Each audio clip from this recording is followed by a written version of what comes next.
In the iconic opening to each episode of the Law and Order television show, the narrator says, "In the criminal justice system, the people are represented by two separate but equally important groups: the police, who investigate the crime, and the district attorneys, who prosecute the offenders.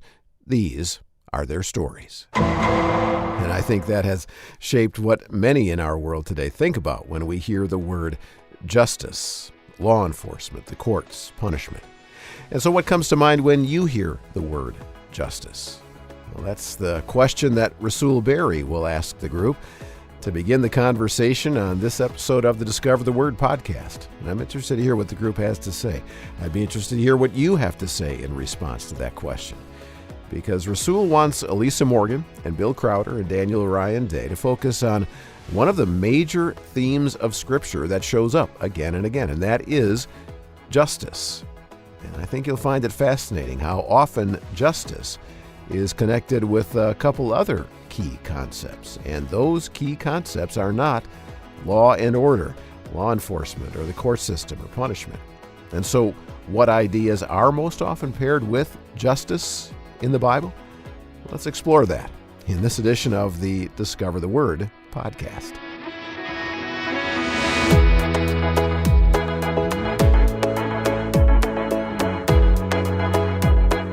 And welcome to Discover the Word, Bible Engagement for Life from Our Daily Bread Ministries. Great to have you at the table with us for this study we're calling The Biblical Call to Justice, as Rasul and Elisa and Bill and Daniel look at some specific examples of what biblical justice looks like, with the hope of making some practical applications for us today.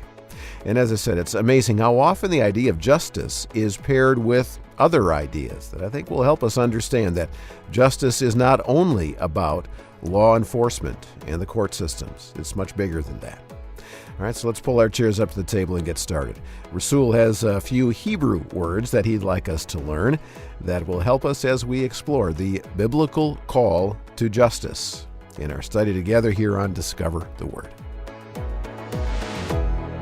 So when you hear the word justice, what comes to mind? TV shows. Yeah, I used to always get home and my grandma loved Judge Judy. Oh, wow. I go back to when I was a kid, and one of my favorite comic books was Justice League. I think of courts and I think of making things right. Overall, that's what I think of. Yeah, and it's interesting, just even in the responses, we can see how much justice captures our imagination. I mean, long-running TV shows, comic books, which turned into movies, all about how do we make what's wrong in the world right, right? That's it. And justice is a major theme in the Bible, which I know you all know because prior to my being a part of Discover Word, you guys did a series on justice, which is really good, and invite anybody to listen to that. But in that, you revealed that various words that are translated from Hebrew to English, justice, appear over 400 times. It's amazing. So it's a lot. But what does it look like to do justice? And so that's in these conversations, we want to look at what the Bible has to say about the biblical call to justice, because there's a whole lot of other kinds of justice, of calls to justice, right? Vigilantism and things like that. And so let's start with what the scriptures say about God's character and justice. Daniel, could you take Deuteronomy 32:4, and then Bill, Psalm 33:5, and Elisa, Isaiah 30:18. Deuteronomy 32:4, the rock, his work is perfect, for all his ways are justice. A God of faithfulness and without iniquity, just and upright is he. Psalm 33, verse 5, the Lord loves righteousness and justice. The earth is full of his unfailing love. I love how justice goes with love there. Yeah. Okay, Isaiah 30, verse 18. Therefore the Lord waits to be gracious to you, and therefore he exalts himself to show mercy to you. For the Lord is a God of justice. Blessed are all those who wait for him. Yeah, so there's just this theme that we keep seeing and that we're going to look into, because there's also these kind of pairs that we can acknowledge. I want to look at Proverbs chapter 21, verse 3. We see, to do righteousness and justice is more acceptable to the Lord than sacrifice. Psalm 89:14, righteousness and justice are the foundation of your throne. Mercy and truth go before your face. You notice a pairing that we keep seeing? Yeah, I mean, I thought I saw it with love, but I'm seeing mercy and righteousness and justice. Yeah. Yeah, and those two words, righteousness and justice, though, in the Hebrew are tzedakah and mishpat. And they're two different dynamics that really kind of go together like peanut butter and jelly. In terms of righteousness, we see God is truthful. He administers justice fairly. So like when you watch Judge Judy, hopefully, you would, what people want is that, and the reason why judges wear robes, black robe, is to describe a sense of impartiality, that even in terms of my physical appearance, and I sit above the idea of the court being higher, is to demonstrate that. And even in the middle between the two sides is to kind of demonstrate I'm not leaning to one side or another. And all of that is to bring about this aspect of fairness. And that's one aspect. And even from a punitive sense, right? Like in a criminal court, it's what types of retribution needs to happen because somebody stole something or injured someone or whatnot. But that's just one side of justice. The mishpat is something different and something that's more restorative, as we'll see. And that's a very essential part of the biblical vision for justice as well. Yep. It's interesting, too, because, Elisa, you saw the connection between love and justice. And probably one of the most famous ones, which we talked about on that series, was Micah 6:8, which puts all three of those together: to seek justice, love mercy, and walk humbly with God. And that word mercy there is God's chesed, or his steadfast love. So you have all of those kind of present in that one. So there's this sense of God doing so much more than just doing what's right. The rightness is like within God. He defines what is right. Yeah, I appreciate that so much, because we talk a lot about righteousness as right standing before God, and it feels very intellectual, very heady.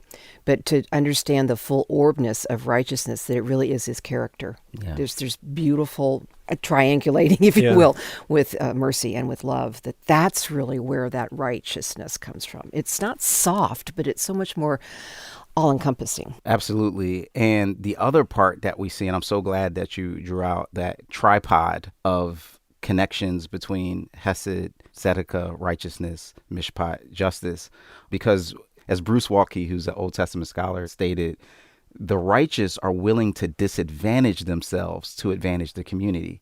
So the wicked are willing to disadvantage the community to advantage themselves. So when we see that God disadvantages himself on the cross most explicitly for others, and that's the good news, that there's oftentimes skin in the game. I think about when Solomon, in this great moment of wisdom, when there's this question of whose baby is it that died and was alive, and you see, he says, okay, let's cut the baby in half. The mother of the child says, no, it's better that this child will live. Yeah. She's willing to disadvantage herself for the sake of others. That's a key component of what justice looks like. So it's important to understand the layers, because there's the sense of divine justice. How does a sinful man stand before holy God? And this aspect of that in eternity and judgment. But then there's also the relational components of justice as it relates to... it's communal. Communal, right? And that God, because we're made in his image, has dispatched us to be dispensers of his same fairness and equity and his same sense of compassion for others that he displays. He's calling us to do it. And so because sin has entered the world and there's brokenness, we need another type of justice when tzedakah is the doing it right, the righteousness and just being fair and kind. But we live in a world in which that doesn't always happen. And that's why we need mishpat. Okay, so tell me again. Yes, tzedakah is often translated righteous. Okay. And it's kind of this sense of fairness, but it's what sometimes people call primary justice. Okay. Mishpat is this aspect of restorative. It's like, what happens? What do you do? How do you respond to the needs in the world that exist because our world isn't always tzedakah? So the late, great Tim Keller in his book, Generous Justice, says, when these two words, tzedakah and mishpat, are tied together, as they are over dozens of times, the English expression that best conveys its meaning is social justice. Biblical righteousness is inevitably social because it is about relationship. That's what you meant by communal, Daniel. Yeah, because there's this dynamic that it's not just about the law, We often think of justice tied to law, and did someone keep the law, break the law, and then how do we do our best to make what's right if they've broken the law? But mishpat also carries with it this sense of caring for the most vulnerable and making sure that as we think through our systems and our social dynamics and all of those things, that we're not taking advantage of those who are most vulnerable. Where can you recall seeing what it looks like for God to do tzedakah, righteousness, be fair and generous, or mishpat, seeing him make something right that was broken in the scriptures? I would say the Exodus. Israel has been oppressed. They've been oppressed for centuries, and God rescues them from that. And the Exodus is all about God restoring them as a free people and making them his own people. And would the giving of the 10 Commandments be an example of the tzedakah? Yes, that's a great example. Yeah, it's like these are how you administer relationship and be fair to other people, and these laws apply equally to the poorest, to the richest, to the youngest, to the oldest. And I think in almost all of the stories I can think of off the top of my head, where there's been some kind of people doing something outside of God's best, how God responds to them is usually with both. So he usually responds with, hey, that's not right, and these are the consequences of that. But then the way he responds is still very like loving, kind, compassionate, and inviting into something else. Once you start seeing it, you see it all over the place in the scriptures. And isn't it good to know that righteousness and justice are the foundation of God's throne? We live in a world where we see things that are not right, so many things that are unfair. You know, it's this thing that we cry out for fairness. And no matter the ugliness that we see in the world, we can know that God is both just and righteous. When we see mishpat and tzedakah, the righteousness and justice of God, it makes it easier to see what he expects of us. And that's what we're going to get into in the next conversations. But first, I would like to just pray and thank God for being both a God of tzedakah and mishpat. Father in heaven, we thank you that we can call on you and look to you to be righteous and just, even when we have experienced unrighteousness and injustice. And Lord, we just thank you for being who you are and giving us the promise that one day you'll make all things right and new. In Christ's name, amen.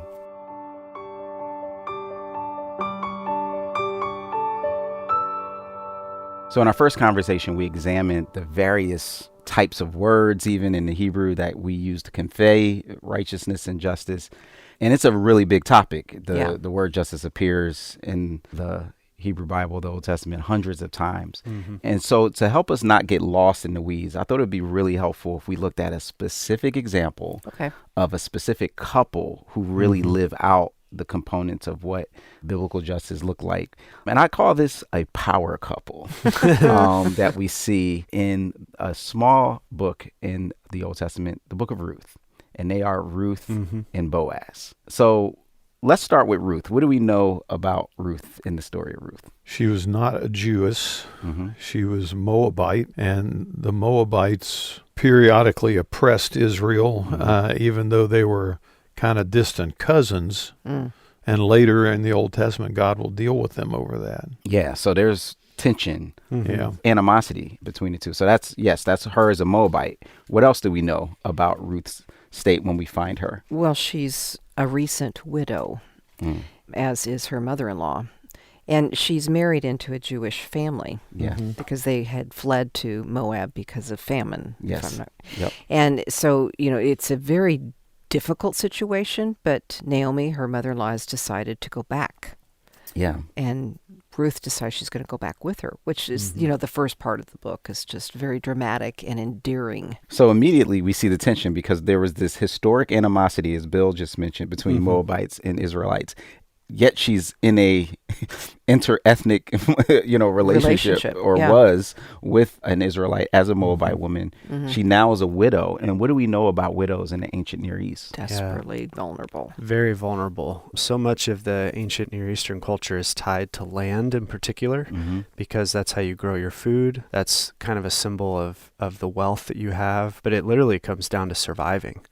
And for widows and orphans, which orphans at that time were defined as losing one parent, not both, So often you'll see that group together, widows and orphans.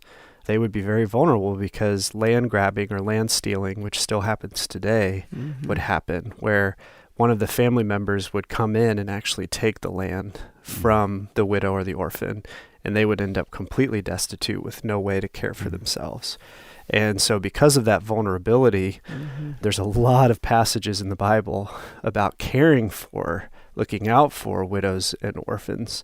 And that probably is why Naomi wants to go back to Israel, because at least it's her people. At least someone in her family might take care of her. There's probably a little more of a chance of that. There's a structure of justice that she can fall into. She can come back almost to. like if we might think of, well, there's Social Security or there's Medicare or whatever. Yep. And so you have Ruth being very self-sacrificial by going with Naomi, because that means Ruth is actually putting herself in a more vulnerable spot in order to care for her mother-in-law. But she cares so much about her that she's willing to take that chance. Yeah. And on top of those things, they have heard that the famine was over in Bethlehem, and so that there's some food that they can get. Let's look at some passages in the scripture that actually has to relate to this. Could someone get Isaiah 1:17 and somebody else Psalm 146:9? I can do Isaiah 1. Learn to do good, seek justice, correct oppression, bring justice to the fatherless, plead the widow's cause. Over there, you see both seek justice, correct oppression, and it explicitly points to bring justice to the fatherless, that's the orphan, right? And plead the widow's cause. Psalm 146, verse 9, the Lord watches over the sojourners. He upholds the widow and the fatherless, but the way of the wicked he brings to ruin. Again, upholds. And there you see both sides of justice. Right. You see the justice of restoring and helping and the justice of correction. Yep. Yeah, and that ties into, in our last conversation, we talked about the connection between justice and righteousness. And here it's the opposite. The person's not being righteous.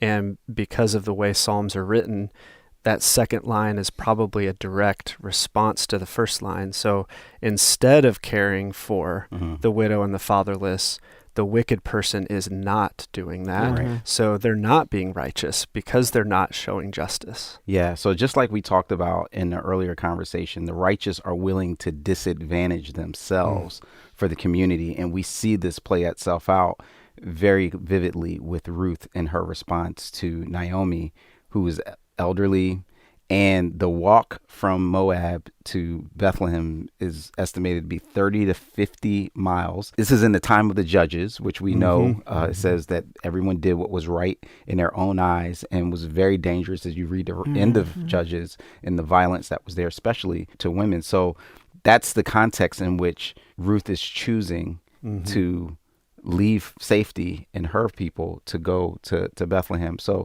let's pick up on the story and to see Ruth's response to Naomi in Ruth chapter 1. Could someone read that starting at verse 16? Entreat me not to leave you or to turn back from following after you, for wherever you go, I will go, and wherever you lodge, I will lodge.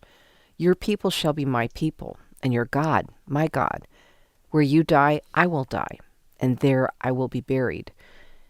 The Lord do so to me, and more also, if anything but death parts you and me.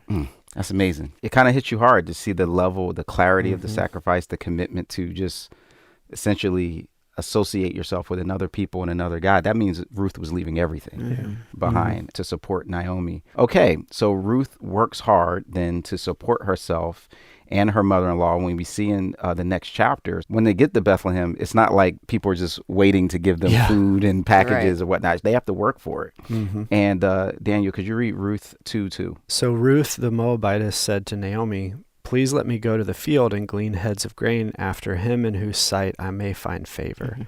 And she said to her, go, my daughter. Okay, so Ruth decides to get on her grind, to work hard, to try to find some food, which again was perilous in its own way. Because now you're a foreign woman by yourself, working in fields, that can be remote and dangerous, but you're doing that to try to, provide for you and your mother-in-law. There, this is when we meet the other part of the power couple and Boaz. Now, initially, what we know about Boaz is he's a relative of Naomi's late husband, Ahimelech. And interestingly, he notices Ruth's sense of justice in what she's doing and decides to reciprocate.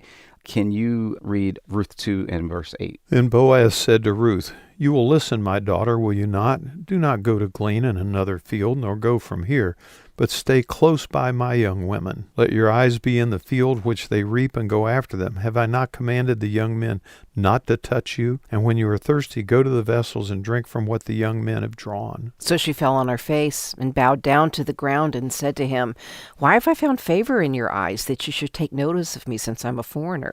And Boaz answered and said to her, "It's been fully reported to me, all that you've done for your mother-in-law since the death of your husband, and how you left your father and your mother and the land of your birth and have come to a people whom you did not know before. The Lord repay your work, and a full reward be given you by the Lord God of Israel, under whose wings you have come for refuge." This is so good. So it's like this one act is creating this ripple effect in another act. What is the reason Boaz recognizes and notices Ruth? Because of how she's treated her mother-in-law and Yeah. the sacrifice that she's invested. Yeah. The reputation's gone on before them. Yep. Which is that whole definition of you put yourself at a disadvantage for the sake of someone else. Right. Yeah. And we can't forget Boaz, who was under no obligation to do all. He could say, okay, I'm going to let you glean, but he goes way beyond that, invites her to the table, brings her with a whole like 20 to 30 pounds of food to bring with. And then eventually, we know at the end of the story, agrees to the concept of being the kinsman redeemer, who will then marry Ruth, take on the responsibility of Ahimelech's land, which was so important, and then end up becoming the ancestor of David and then ultimately Jesus Christ. And so Boaz and Ruth really reflect commitment to each other and to care for someone else. Just righteous character enacted in just actions. Yeah, in both the cases of Ruth and Boaz, their actions are just the expression of their character. Right. So what we see justice here look like is on a very personal and specific basis. An elderly widow in Naomi refused to be left alone by Ruth. A younger woman in Ruth doing hard and dangerous work, being protected by Boaz. This is what justice looks like on that individual level. How do we see these individual acts play themselves out in our world? That's something that I think we can be thinking about. What are the ways in which we can be like Ruth and be like Boaz? And yet there's also a corporate component to biblical justice, and that's what we'll get into in our next conversation. All right, that power couple of Ruth and Boaz from the times of the Judges, demonstrating the kind of justice that the biblical record describes. Important aspect of our study this time here on Discover the Word, showing how we can reflect God personally in the way that we live out the justice and righteousness and unfailing kindness and love that we see in Him. All right, so as Rasul said, next we're going to broaden this discussion out and move from a story of individuals displaying the kind of justice the Bible talks about to a situation where it was a more systemic kind of injustice that was going on. Does God, and should we, have concern for bringing justice into an unjust system? A more corporate aspect of the biblical call to justice after we take a quick time out.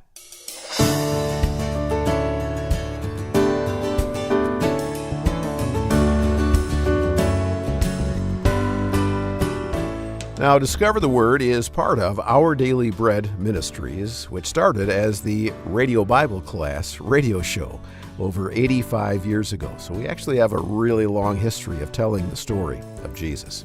And for this show, we have archives going back 20 years that you can access on our website at discovertheword.org. You can search by keyword or topic or month and year and just kind of explore the hundreds of Bible studies that are available in our archives. And one that Rasul mentioned at the very beginning of this study that you may want to check out is called What Does the Bible Say About Justice? I think it would be a great complement to this episode and would be a good start for you using those archives of past Discover the Word studies. All right, we'll have a link to that previous study of justice in our show notes for this week at discovertheword.org. That's discovertheword.org.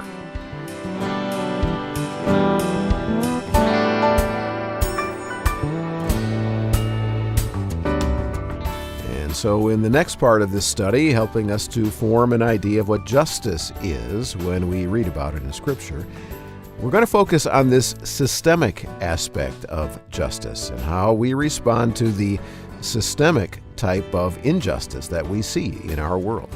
How is this part of the biblical call to justice? Well, let's listen.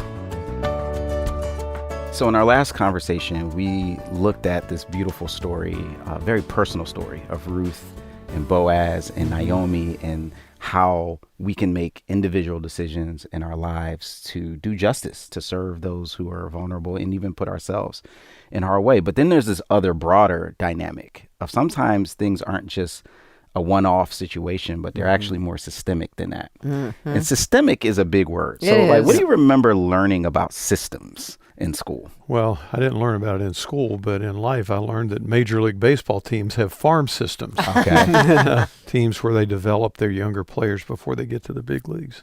Yeah. I think the only system that I remember learning about in school was the solar system. Okay. And I remember the digestive system. Yeah, and I think with these systems, one of the things that they have in common is you can't understand the part outside of the whole, right? Yeah. Whether that's a minor league team, what is single A, if you don't know what double A or the majors are, what are the planets orbiting around, and what's a pancreas for, you know what I mean, in isolation. So it's really important for us to see that, especially I think with the digestive system, for example, if you have celiac disease, then if you eat gluten, it can trigger an immune response Yeah. that begins to attack and damage the small intestine, right? And it's all working together. So something you put in your mouth, one part of the system is damaging something else. And that in the same way is helpful to understand from a justice standpoint, because sometimes there can be something that's more broad than just individual encounters with hardship or wrongdoing. Sometimes it can be more systemic than that. Systemic is really talking about the interdependence Yeah. of various elements within a system. Right. And as community, as people, we have systems, as family systems, cities, states, nations that are all interconnected. And we see this show up very early in the pages of scriptures. In fact, it's one of the most dynamic moments in the Old Testament is God responding to this issue of systemic injustice. And we see that when God first reveals himself to Moses, and he identifies himself by reacting to the systemic injustice of the vulnerable. Let's look at Exodus 3, 7 through 10. Then the Lord said, I have observed the misery of my people who are in Egypt. I have heard their cry on account of their taskmasters. Indeed, I know their sufferings, and I have come down to deliver them from the Egyptians, and to bring them up out of that land to a good and broad land, a land flowing with milk and honey, to the country of the Canaanites, the Hittites, the Amorites, the Perizzites, the Hivites, and the Jebusites. The cry of the Israelites has now come to me. I have also seen how the Egyptians oppress them. So come, I will send you to Pharaoh to bring my people, the Israelites, out of Egypt. Okay, so according to Exodus 3, what is God's motivation for his intervention in Egypt? He sees that they're being oppressed, and he wants to alleviate that oppression and rescue them from it and establish them in a new home. Yeah. And I think this is really moving when you hear the language, the affliction of my people, their cries, right? And I've seen their oppression. Now, the interesting thing is this type of thing isn't just a one-off where somebody individually is treating somebody else wrong. In fact, he points to one of the main sources of this crying out and oppression, which is who? Pharaoh and the taskmasters, And the which taskmasters. shows like a more broad group of people A involved. system. Yeah. There's levels of people in place that are making this situation of generational slavery and oppression possible. So we see also a use of power in two different ways. We see Pharaoh has power and he's using it to exploit people for his own gains. But then we see God has power and he's going to use it to undo that. And we see also later when Moses will reiterate the law in Deuteronomy 6, God ties the motivation and the framework of the law into this aspect of justice. Can we read Deuteronomy 6:20-25? When your son asks you in time to come, what is the meaning of the testimonies and the statutes and the rules that the Lord our God has commanded you? Then you shall say to your son, we were Pharaoh's slaves in Egypt, and the Lord brought us out of Egypt with a mighty hand. And the Lord showed signs and wonders great and grievous against Egypt and against Pharaoh and all of his household before our eyes. And he brought us out from there, that he might bring us in and give us the land that he swore to give to our fathers. And the Lord commanded us to do all these statutes, to fear the Lord our God, for our good always, that he might preserve us alive as we are to this day. And it will be righteousness for us if we are careful to do all this commandment before the Lord our God as he's commanded us. So we see the whole point of reference for the law is, hey, remember where we were. Remember what happened. And so that's why it should be of no surprise when we start to see the ethical demands of the law in this instruction that Moses gives, in contrast to God showing this is how you're supposed to systemically do justice versus injustice. The entire system in Egypt was designed to oppress the Hebrews. Their belief, the Egyptians' belief in their own superiority, their leader Pharaoh feared their numbers and so therefore worked to enslave them. Everything was designed to exploit them. And they were forced to a specific area, Goshen, so their movements could be controlled. And any attempts to free them was met with more violence and more force, right? Less straw, more bricks. And so all of these things are pushing up against God's standard where righteousness and justice are supposed to be the standard of how we treat each other. And I think we see that explicitly. Again, one more verse just leaps off the page in Exodus 22, where you see the command in verses 21 and 22. Can somebody take that for us? This is why the scriptures tell us, you shall not oppress a stranger, for you know the heart of a stranger, having yourselves been strangers in the land of Egypt.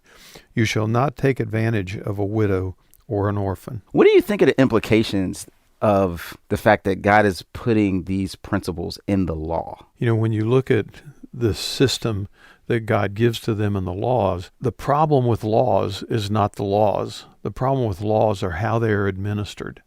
Because the very laws that God gave Israel to provide them a structure for justice and fairness in their dealings with one another before him, by the time of Jesus, are being abused by the religious establishment to bring a different kind of oppression upon their own people.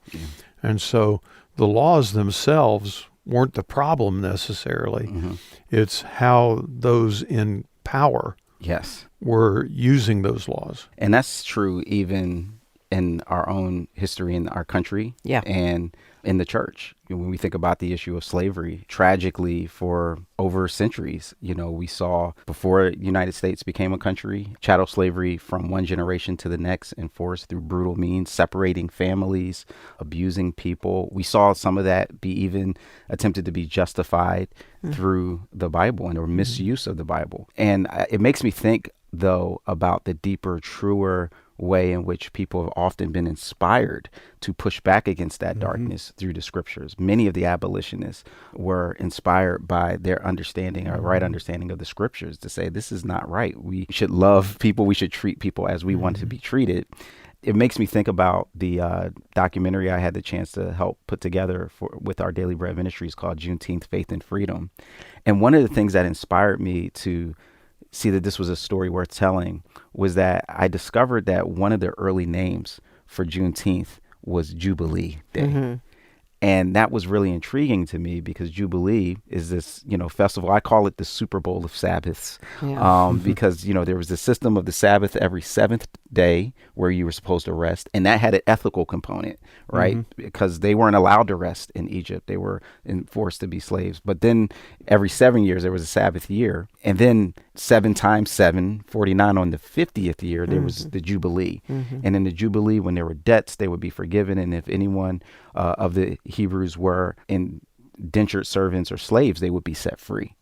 And so I thought it was so fascinating that the first group of people in Galveston, Texas, who were freed, they went to church. They worshiped God, and they said, this is our version of a Jubilee. So speaking of a whole nother system, That was a system of freedom built into the law based on the fact that at one point they had been slaves. Yeah. And so don't lose that muscle memory. Don't lose that memory, because that's the very inspiration of this new system of freedom, so that we aren't like those Egyptians who enslaved us. Yeah, God always calls us to higher ground Mm-hmm. and to live above our brokenness. And he empowers us to do that by the Holy Spirit. But I appreciate what you said, Russell, about the abolitionists, many of them being very devout followers of Christ. I remember when I was in Bible college, I took New Testament Greek, and one of the things we were taught in New Testament Greek was a principle called Granville Sharp's law. And I always thought, who's Granville Sharp? Granville Sharp. Who's Granville Sharp? And then a few years ago, Marlene and I were in Liverpool, England. Liverpool was the third leg of the slave triangle during the days of the slave trade. And so in Liverpool, they have the International Slavery Museum. And when you walk in, on the wall facing, there are all these quotes carved in stone from abolitionists and from formerly enslaved people who had been set free. And one of the quotes on that wall was a quote from Granville Sharp. The Granville Sharp of the Greek New Testament. It was the Granville Sharp who was among those abolitionists who fought against that system of slavery. Yeah, I think also William Wilberforce, Frederick John Douglass, Newton. Sojourner Truth, Harriet Tubman, all of these people inspired by their faith. And they saw that God cared not just about the individual injustices that can occur in our life, but the systemic ones. And the unfortunate reality is that there's still so many people crying out today, whether that's through things like human trafficking or other ways in which there are predatory practices and systems. But the good news is that in the same way that the abolitionists looked to the God of the scripture for freedom, in the same way that the Hebrews cried out to God for freedom from their oppression, we can still do the same thing and trust that he answers in response. Rasul Berry, Elisa Morgan, Bill Crowder, and Daniel Ryan Day looking at a situation in Scripture where there was a systemic kind of injustice at work and how God worked through people to change or escape that system in order to reflect the broad kind of justice that is part of God's character, especially for those who are the most vulnerable. It definitely is another aspect of the biblical call to justice.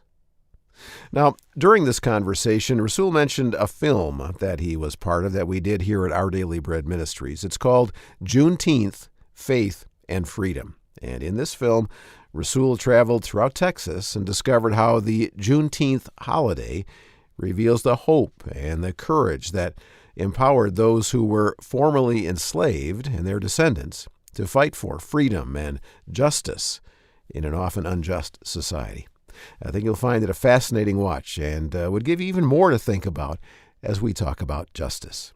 There'll be a link to Juneteenth, Faith and Freedom in our show notes for this study at discovertheword.org. All right, so far, we've seen that justice is often paired with another key idea, that of righteousness. Psalm 89:14, righteousness and justice are the foundation of your throne. You notice a pairing that we keep seeing? Yeah. Righteousness and justice. Yeah. Yeah, and those two words, righteousness and justice, in the Hebrew are tzedakah and mishpat. And they're two different dynamics that really kind of go together like peanut butter and jelly. Yeah, and so it's been helpful in understanding justice, mishpat, to connect it with righteousness, tzedakah. Well, next, we're going to see how in a story from the life of David, justice is also connected to another key idea in the Bible. The Hebrew word for this one is chesed, faithful, loyal, love, and kindness. The interesting thing is we've been talking about justice, but the word used here is chesed or kindness. So what do you think is the relationship between love and justice and kindness? Yeah, and so explore that with us as we continue our look at the biblical call to justice in this edition of Discover the Word. So in our last conversation, we looked at how systems can either lead to justice, like the law that we see in the scriptures, or injustice, like what we saw with Pharaoh in Egypt.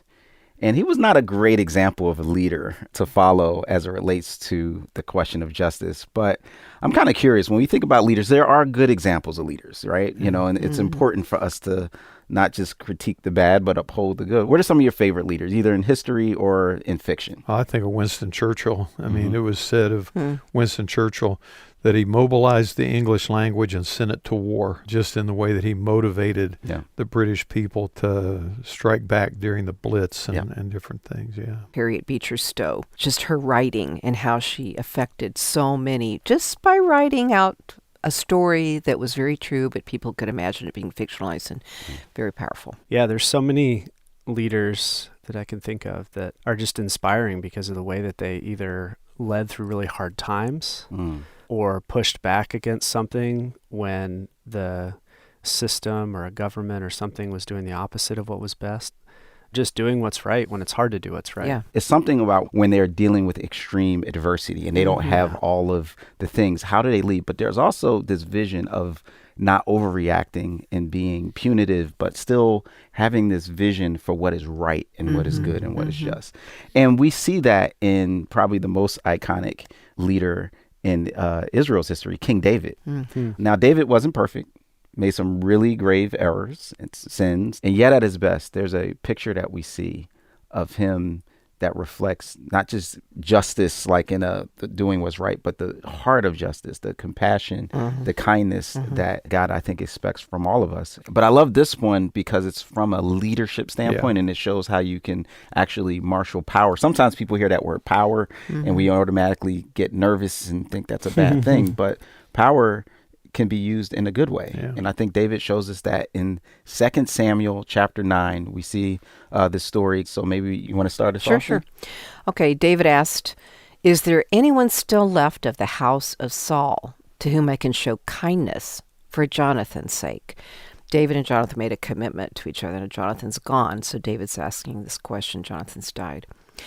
Now there was a servant of Saul's household named Ziba, and they summoned him to appear before David, and the king said to him, "Are you Ziba?" "At your service," he replied. The king asked, "Is there no one still alive from the house of Saul to whom I can show God's kindness?" And Ziba answered the king, "There's still a son of Jonathan. He's lame in both feet." "Where is he?" the king asked. Ziba answered, "He's at the house of Machir, son of Amiel, in Lo-debar." So King David had him brought from Lo-debar, from the house of Machir, son of Amiel. When Mephibosheth, son of Jonathan, the son of Saul, came to David, he bowed down to pay him honor. David said, "Mephibosheth, at your service," he replied. "Don't be afraid," David said to him, "for I will surely show you kindness for the sake of your father Jonathan. I will restore to you all the land that belonged to your grandfather Saul, and you will always eat at my table." Mephibosheth bowed down and said, "What is your servant that you should notice a dead dog like me?" Then the king summoned Ziba, Saul's steward, and said to him, "I have given your master's grandson everything that belonged to Saul and his family. You and your sons and your servants are to farm the land for him and bring in the crops, so that your master's grandson may be provided for. And Mephibosheth, grandson of your master, will always eat at my table." Now Ziba had 15 sons and 20 servants. Then Ziba said to the king, "Your servant will do whatever my lord the king commands his servant to do." So Mephibosheth ate at David's table like one of the king's sons. Mephibosheth had a young son named Micah, and all the members of Ziba's household were servants of Mephibosheth. And Mephibosheth lived in Jerusalem because he always ate at the king's table. He was lame in both feet. Okay.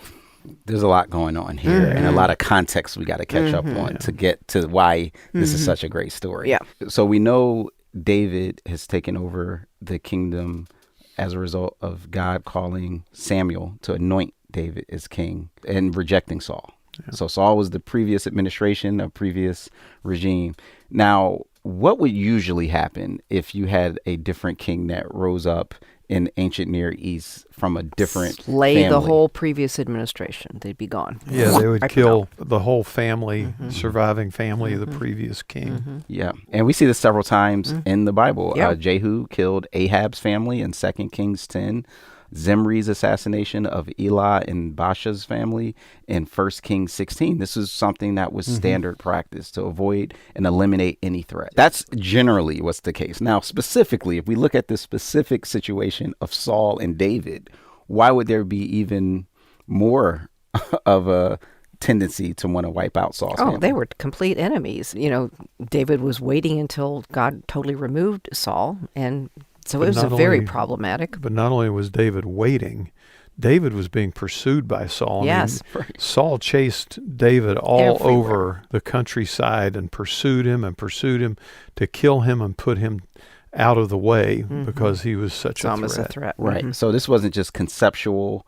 And in the midst of that, Jonathan, who was the one that would stand to gain the most from eliminating David, actually, because he was Saul's son, actually works to support David and sees God's hand on David's life, even at the expense of his own potential future.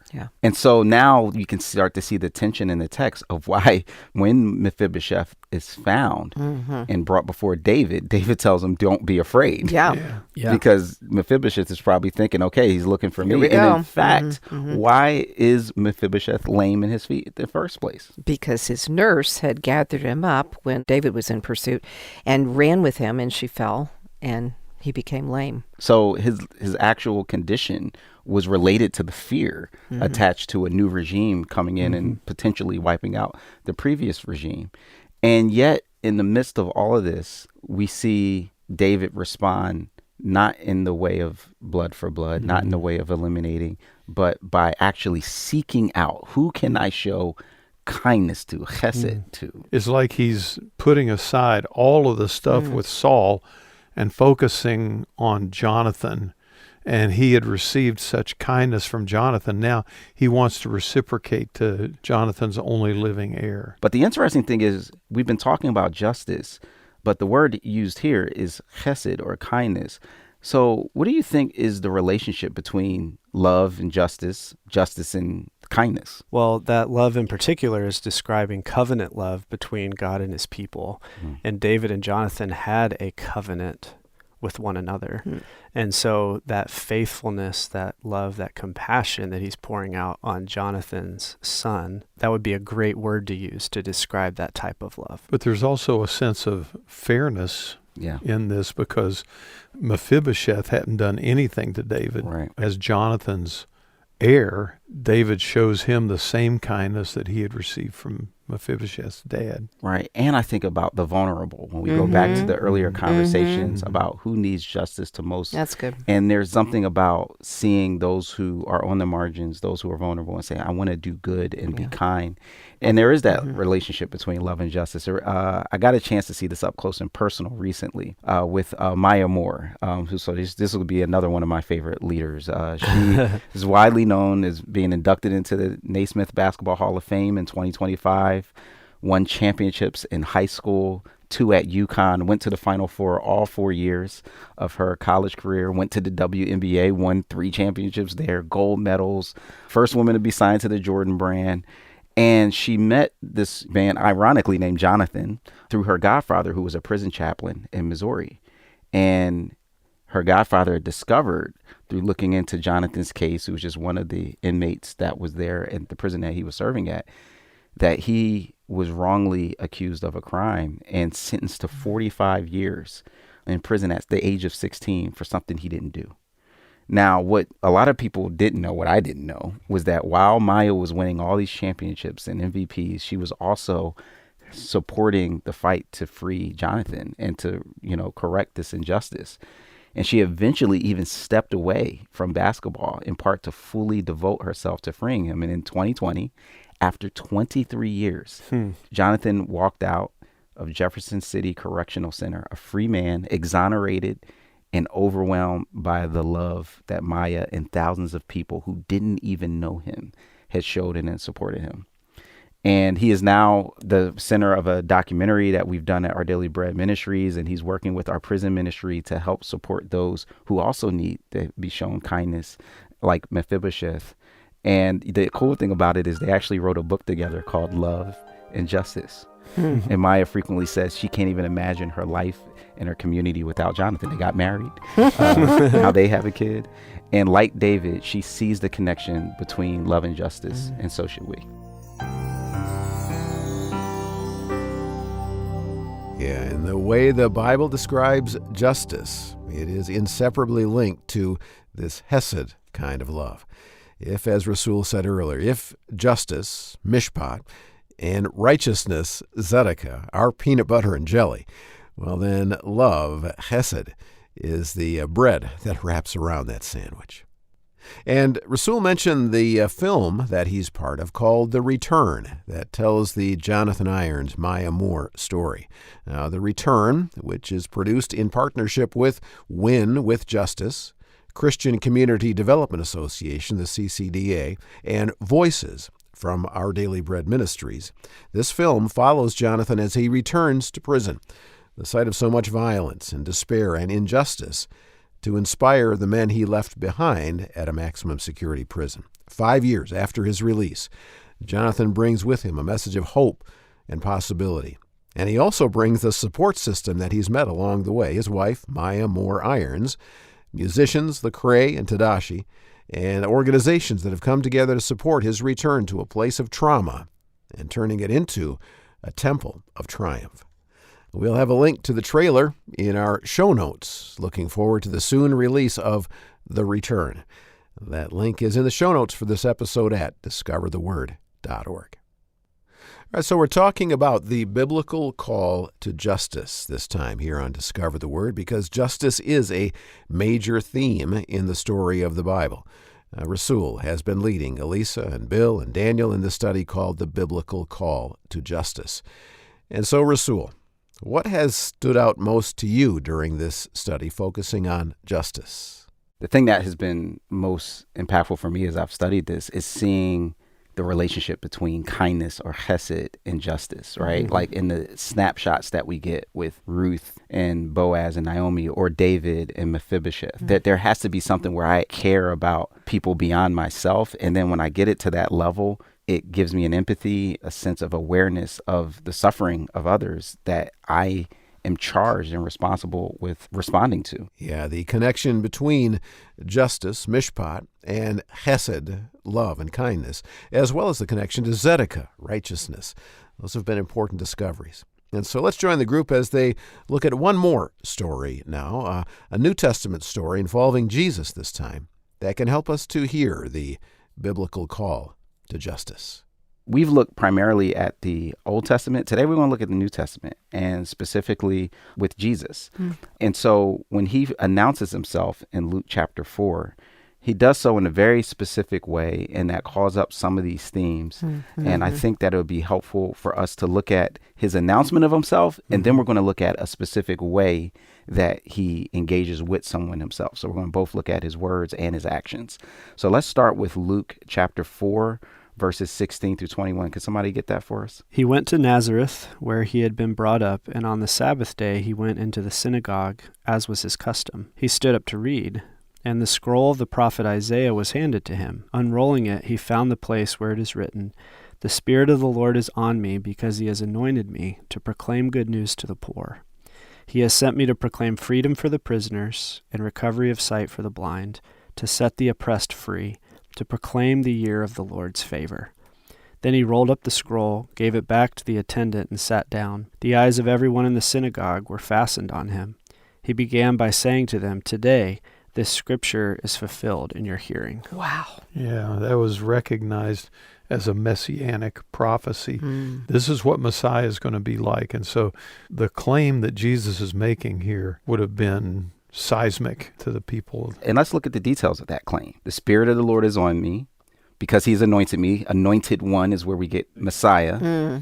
To do what? To bring good news, but not just to anyone, although he does to anyone, but specifically to the poor, to the oppressed, to the prisoner. It's freedom crazy. for the prisoners. Yeah. To set the oppressed free. And sight for the blind. It's interesting that the specifics that he is bringing out and drawing out and bringing attention to has to do with those in need of justice, those who are starving for justice. And it's interesting, Rasul, that not only is this making a bold messianic claim right at the very outset of his ministry, but also it's challenging their messianic preconceptions, because they were looking for a Messiah who would come as a military leader, who would drive out the Romans and reestablish Israel. But Jesus says, no, this is the messianic mission. And one verse I would always just kind of roll over quickly, but I've started to realize is one of the weightier things here is verse 19, to proclaim the year of the Lord's favor.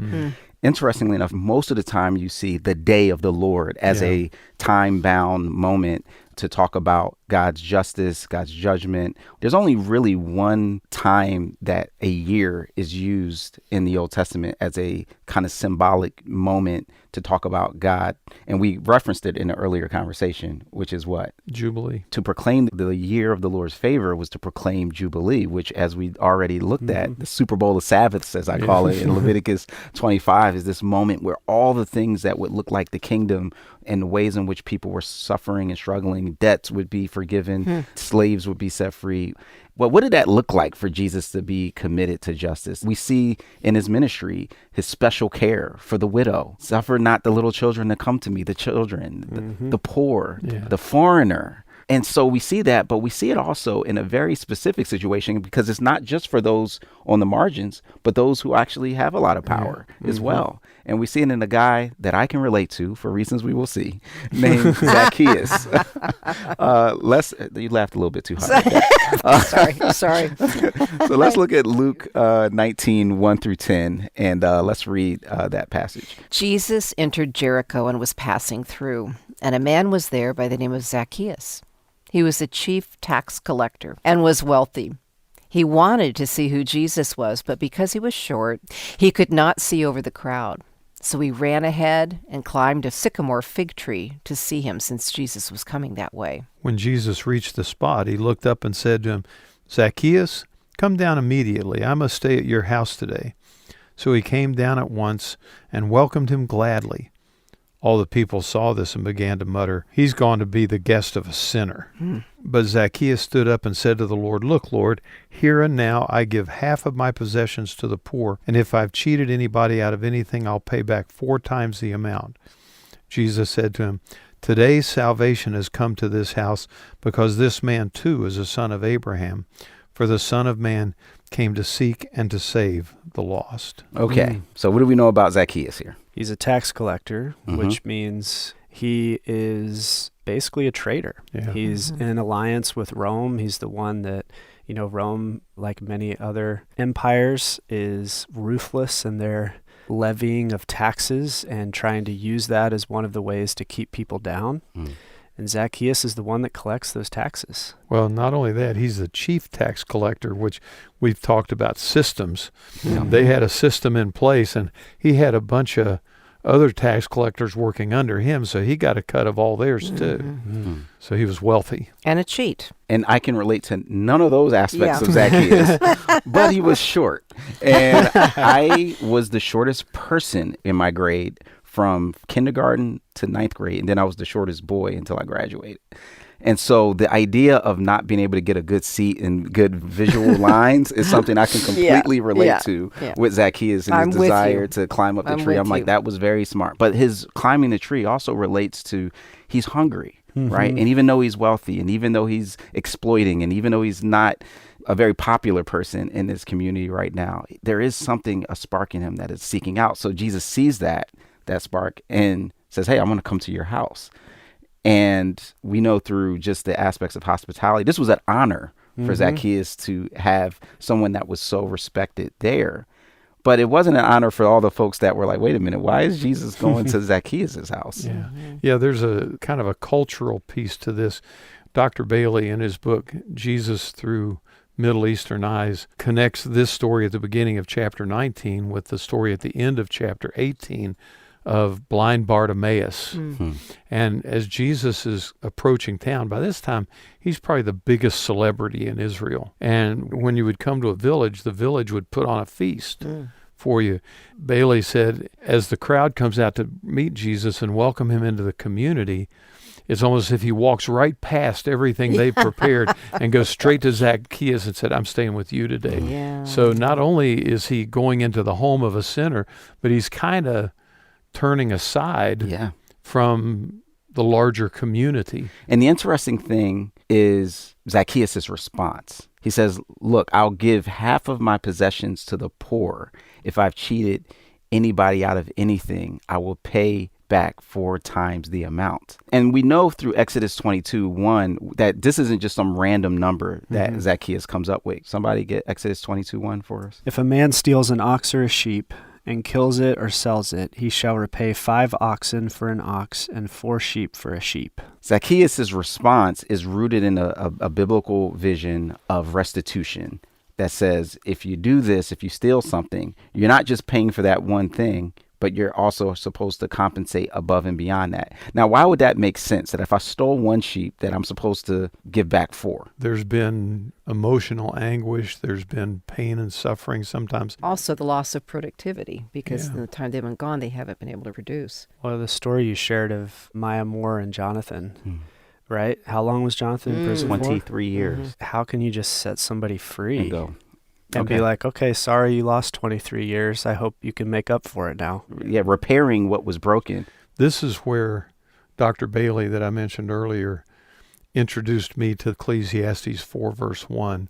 For I saw the tears of the oppressed, and there was no one to comfort them. And he compares that to blind Bartimaeus. He's been oppressed by blindness.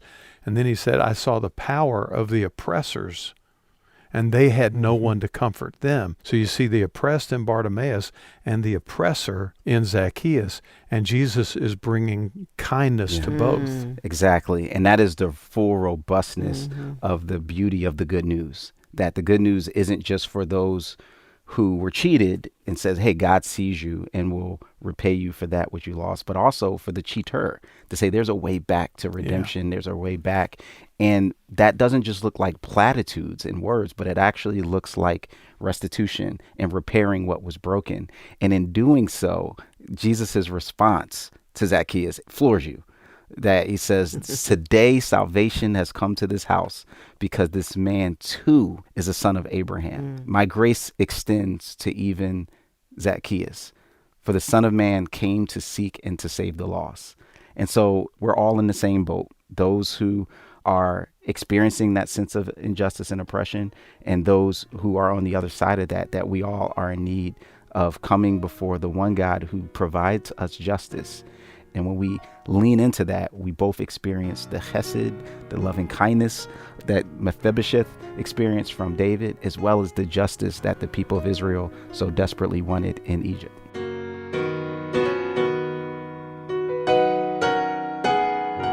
Rasul Berry leading an important set of conversations about the biblical call to justice, looking at some specific examples of what biblical justice is, with the hope of making some practical applications for us today. Elisa Morgan, Bill Crowder, Daniel and Ryan Day at the table with Rasul, and so glad you were part of the group too. Discover the Word is a group Bible study from Our Daily Bread Ministries in Grand Rapids, Michigan, in which we invite you to walk with us through topics and passages that inform the way we read the Scriptures, challenge us as we live our lives as followers of Christ, and always point us to discover Jesus in the pages of the Bible. Now, in our next episode, we're going to dip back into our archives for a 2-part study we did with our friend, pastor, and author, Jeff Mannion. Jeff spent a couple of weeks with us talking about the value of living a faithful life. Now, a lot of times we think that our lives are defined by those big moments of triumph or failure, and often they are a big part of our story. But most often, our lives have day by day, building one faithful day on top of another aspect to them. That really is the determining factor in who we are and how we'll be remembered. So, dream big, think small is a great series of conversations we'd like to revisit with you in our next 2 episodes of the Discover the Word podcast. Discover the Word is part of Our Daily Bread Ministries, and we are a donor-funded nonprofit ministry. It's the generous support of listeners like you that makes it possible for us to provide these Bible studies around the world. In addition to being available on the major streaming services, Discover the Word airs internationally on radio, including in Canada, the UK, Fiji Islands, and across the U.S. You can help us fuel a global Bible engagement movement with a one-time donation or by becoming a monthly partner. To give, go to discovertheword.org and click the Donate button that's up at the top of the page. Thanks. And thanks for listening. I'm Brian Hettinga. Discover the Word is provided by Our Daily